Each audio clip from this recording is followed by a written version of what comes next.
Njogereza, Njogereza kawala kombuku, Njogereza kawala kegombye. Welcome to our channel, Single to Parenthood. If you're new to our channel, we welcome you. If you are a returning subscriber, thank you so much for joining us again. Hit that subscribe button at any point during the video, like, comment. So today in this video, we wanted to talk about married life, aka hashtag relationship goals. So let's get into it. So what has worked really well for us is putting a little spice into the marriage.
So one thing you can do is don't let every day, every week, every month pass and doing the same monotonous routine. Sometimes it's nice to do some things that are spontaneous, you know, add a little spice to the relationship.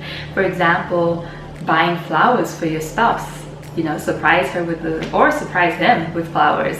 Yeah. Movie night is also another thing, right? This will be your time to relax in the evening or during the day and have some downtime with each other. Something else would be, although not as exciting, is, you know, we tend to do groceries during the weekend when we're both together. Yeah. But sometimes I might take the opportunity and after work I'll go do the groceries for the week so that we have more time to spend together with the kids on the weekend. Words of affirmation is a really good thing too. Sometimes it's nice to know that you're looking good that day. You know, you make a lot of effort getting ready. Sometimes it's nice to have, you know, each other say, hey babe, you're looking good today. Yeah. Have a great day at work. And you know, just a little few words of encouragement and motivation before someone starts off the day. Yeah, Puts a little spice in the marriage. That's true. Sometimes we like to dance a little bit, you know, get the blood flow running and just do something fun together. Dance together, sing together. I mean, no one's around, so who cares if you're a bad dancer or a bad singer? Yeah, nobody cares, you know, you have to shake it, you know. Another thing to talk about today is communication and listening. You know, communication is a key to success. Like in every relationship, you need to communicate. If there's something you need to talk to your spouse, or please open up your mind. Tell her, you know what? Maybe this issue you want to talk about. You know, sit together as a couple, discuss it, and be willing to listen. If she talks, I always listen. I let her talk. I listen, and when she's done talking, then I speak up. Because sometimes when she talks and you talk, this kind of a conflict. Like you meant hear what she said, and she meant hear what I said. So sometimes I listen when she's talking, and then afterwards I also talk and she listens. So communication is a key. Like every morning we do communicate. Like we pray together before we go out there.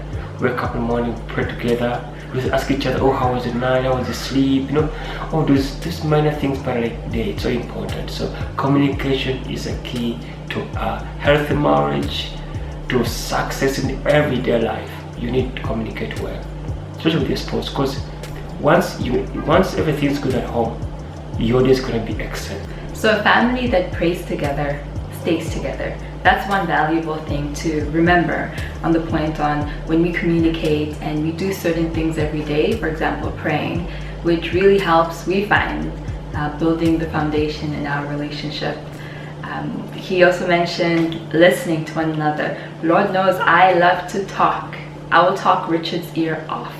and he listens. Yeah. So listening, communication, two big things. Another ingredient into a good marriage that we have done is finding a purpose and intention for our marriage. You have to have an intention of what your marriage will be like in the future, and a purpose. Where's your marriage going? What are your goals? What are your aspirations? What are your dreams, right? Because we each came into this relationship with our own dreams, our own vision, and now we have to sync them together so that they align, so that we're heading and working towards a great future. So it's a daily work to do it, but we always need to focus on what we're going to do. And one thing that we implement in our life is every Sunday, we try our best, but every Sunday we reflect on how the week has gone, in terms of work, in terms of in our relationship. Sometimes, if there's something that happened during the week that I didn't like or Richard didn't like, he'll bring it up and we'll talk about it. You don't want to keep something bottled up inside. It's good to talk about it, reflect upon it, and see how we can do better moving forward in our relationship. Another ingredient you have is you sit, you own it.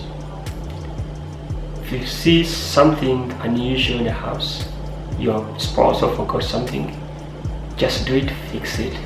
If I see something which I can fix right away and she forgot to do it, I do it. For example, if I say I was rushing and I forgot, I put my shirt on the floor, she removes it for me and keeps it in the same place, so that when I come back, say, oh, you know what, you forgot this, but I took care of it. Say you might forget to wash the dishes or a cup. Right there, you drink the cup and you forget it, you're rushing. She does it for me. When I come back, you know what? You forgot something, but we did it. I did it. Because she had to let me know. That's kind of you own something at your house. You sit, you own it. Don't say, oh, I have to wait for her to come back and tell you forgot this. No, please, you sit, own it. That's another thing that can keep your marriage strong and healthy. Yeah, basically we're living in one household, right? So if someone forgets something, you pick it up, right? Like we change a lot of diapers, if one of us forgets the diaper on the table, we walk away. We don't wait and let the other spouse know, hey, you forgot the diaper, you should go take it to the bin. No, if I see it, I'll pick it up, go take it to the garbage, So we work as a team, so it's very important. Yeah, like he said, you see it, you own it. Which brings us to another important ingredient, working as a team. Now in a relationship, it's not going to always be 50-50 all the time. It could be 60-40, it could be 80-20 at specific stages in the relationship, right? But you're working as a team, so it's good to come together and see how you can get things done in the home. For example, today, over the weekend, we usually do our cooking for the week, right? So Richard may start doing the cooking and then I'm taking care of the kids, or vice versa, right? It doesn't need to be 50-50 all the time. And then we switch. I'll wash the dishes, he'll come in and play with the kids, things like that. So it's always good to remember that you're working as a team, like LeBron James, right? He's the leading basketball player in his team. However, he doesn't do all the work. He does some of it, and then his teammates also come in and they do what they need to do. So everybody has a position on the team. It's just good to work together so that things can get done. Yeah, and that's true. Because when I was growing up before, I used to see how my parents used to do. My dad would come in, help out with the cooking, and my mom would tell if she's busy, daddy will come in, daddy's busy, mommy will come in, and this they work as a team. Another ingredient we think about is appreciation and respect. You need to respect your spouse. Like you need to respect her ideas. Say something, don't just rubbish it off. No, respect hers, and then maybe come and tell her what was your idea. Okay, I thought of this, but don't just, you have to respect her whatever she says.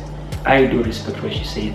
And also whenever I say something, I may think I'm right, but she always respect what I say, but then she told not, you say this, but I think maybe it's supposed to do it that way, oh let's plan it this way, not that way. So, oh no, then we're gonna eat this.